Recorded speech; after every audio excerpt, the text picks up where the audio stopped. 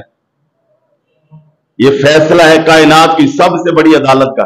فرمایا تو بھی اور تیرا باپ دونوں تو شکر کر تینوں نہیں اٹھا کے لے جاندے. یہ شکر کر کہ تجھے نہیں لے جاتے. یہ بات یاد رکھیں, ماں باپ کے رشتے کے مقابلے میں مربع آ جائے, ایک رقبہ آ جائے, پیسہ آ جائے, پیسہ جاتا ہے جائے والدین نہ جائیں, رقبہ جاتا ہے جائے والدین نہ جائیں, کوئی رشتہ دار کوئی دوست آ جائے جاتا ہے جائے والدین نہ جائیں, حتیٰ کہ اپنی انا جاتی ہے تو جائے والدین کا رشتہ نہ جائے, بیوی جاتی ہے تو جائے, بیوی جاتی اگر وہ والدین کے مقابلے میں آتی ہے, اگر وہ والدین کے مقابلے میں آتی ہے جاتی ہے تو جائے, اولاد والدین کے مقابلے میں آتی ہے جاتی ہے تو جائے والدین نہ جائیں. یہ جو میں نے کہا ہے اس ہر پر دلیل موجود ہے, قرآن و سنت سے دلیل موجود ہے, مگر آپ امید ہے کہ میں نے قرآن تھاما ہوا آپ اس بات پہ اعتماد کریں گے. اور وَقُلْ لَهُمَا قَوْلًا كَرِيمًا, اور ان کے ساتھ عاجزی کے ساتھ بات کرو, کریم معزز طریقے سے بات کرو, نرمی سے بات کرو, ایسے بات کرو. امام غزالی فرماتے ہیں کہ والدین کے ساتھ اولاد جب بات کرے تو دوسرا بندہ کوئی دیکھ رہا ہو وہ یہ سمجھے کہ یہ بادشاہ بیٹھے ہو, یہ غلام بیٹھا ہوا ہے, غلام آقا سے جیسے بات کر رہا ہے. اس طرح نہیں کہ آنکھیں اس طرح نہ بات کرے کہ والدین کے سامنے ایسے ہوں کہ جیسے شکار کے وقت میں ہرنی شیر کے سامنے ہوتی ہے, نہ کہ شیر جیسے ہرنی کے سامنے ہوتا ہے, آنکھیں ریڈ ہیں, آنکھیں چار ہیں, ہاتھ اٹھا کے بات کر رہا ہے. نہیں, والدین کے ساتھ بات کریں, نظریں جھکا کے کریں, جی جی سمجھ آئے ٹھیک ہے, نہ آئے ٹھیک ہے. والدین کی غلطی وہ کہا یس سر, ایک دفعہ کہا یس سر. اگر آپ سمجھتے ہیں کہ اس سے دین کا نقصان ہو جائے گا, کسی بندے کا نقصان ہو جائے گا, الگ سے بیٹھ کے آرام سے پاؤں شاؤں دباتے ہوئے آہستہ سے, ابا جی ویسے اینج نہ کر لیے, ابا جی ویسے ایسے نہ ہو جائے. ان کی طریقے سے گزارش اور ریکویسٹ اور درخواست جیسے بادشاہ وقت کو کی جاتی ہے اس انداز سے بات کی جائے. انکار کرنا تو بڑی دور کی بات. اور فرمایا کہ وقفز, کمال کا لفظ ہے, وقفز لہما جناح الذل من الرحمہ, ان کے سامنے عاجزی کے پر بچھاؤ, عاجزی کے بازو بچھاؤ. یہ کب ہے؟ اور آگے فرمایا کہ کب ہے؟ جب وہ تمہارے پاس بڑھاپے کو پہنچ جائیں, یعنی جب وہ بوڑھے ہو جائیں, جب والدین جوان ہوں اور ہم بچے ہیں یا آپ ان سے چھوٹے ہیں, آپ ان کے محتاج ہیں, اس وقت یس سر کرنا تو مجبوری ہے, نہیں کریں گے تو تماچا آئے گا. مزہ تو تب ہے کہ والد نے اپنا رقبہ آپ کے نام کر دیا, دفتر آپ کو دے دیا, بزنس آپ کو دے دیا, آپ بالکل ڈائٹ زندگی اور زمین اور فرش اور چارپائی پہ آ گیا. اس وقت بھی والدین اگر کوئی بات کریں تو کہو یس سر, یہ ٹھیک ہے بجی جیسے آپ کہتے ہیں. اور یہاں جو کہا کہ وقفز لہما جناح الذل, جناح کس کو کہتے ہیں؟ جناح پروں کو بھی کہتے ہیں, بازو کو بھی کہتے ہیں, جو کہ جانور کے پر اس کے بازو ہی ہوتے ہیں.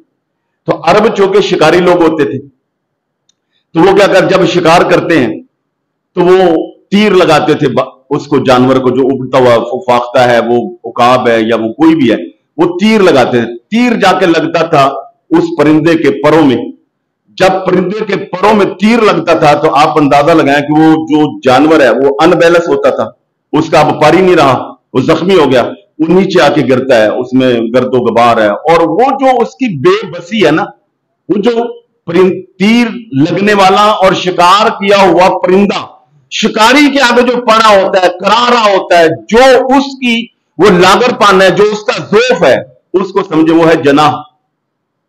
تو اسی طرح والدین اگر بوڑھے ہو جائیں, بڑھاپے, اب ان کے تعلقات نہیں رہے, ان کے پاس پیسہ نہیں رہا, ان کے پاس طاقت نہیں رہی, ان کے پاس آواز تک نہیں رہی, اور بے اختیار ہو چکے ہیں, اس وقت ایسے پڑے ہوئے ہیں جیسے وہ شکار کیا ہوا پرندہ شکاری کے سامنے ہے.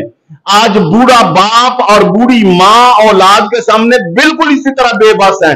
اس حالت میں بھی انہیں اف نہ کہو, اس حالت میں بھی ان کا ادب کرو. تو اس حوالے سے بے شمار چیزیں عرض کرنی تھی. ہاں جی, وہ جو اسپین کے قاضی کے پاس ایک, اچھا میں نے یہ عنوان کیوں رکھا وہ بات تو رہ جائے گی, کل درس میں نے عرض کر دیا کہ کبھی آپ سوچا کہ اگر آپ کے والد جو ہیں 20 سال, ہم اکثر بے روزگار رہتے ہیں پاکستان میں, تو اس کے بعد بھی رہتے ہیں, 20 سال تک ہم والد کے گھر رہے, کبھی سوچا کتنے کھلونے لے کے دیے, کتنے کپڑے لے کے دیے, کتنی جو خوراک دی, گھر دیا, رہائش دی, آپ کی منگنی کی، آپ کی شادی کی، میں نے باقاعدہ اس کے حساب نکالا ہے۔ 20 سال آپ رہے، ایوریج ہر مہینے کا 7,000 بھی خرچ ہو آپ پر، 7,000 بھی خرچ ہو، 240 مہینے بنتے ہیں 20 سال کے۔ آپ اس کو ملٹی پلائی کریں، 18,60,000 روپیہ انویسٹمنٹ بنتی ہے جو ایک بیٹے پہ لگتی ہے۔ 4-5 بہن بھائی ہیں، 80 کروڑ 80 لاکھ سے زیادہ پیسے لگ گئے ہمارے والد کے۔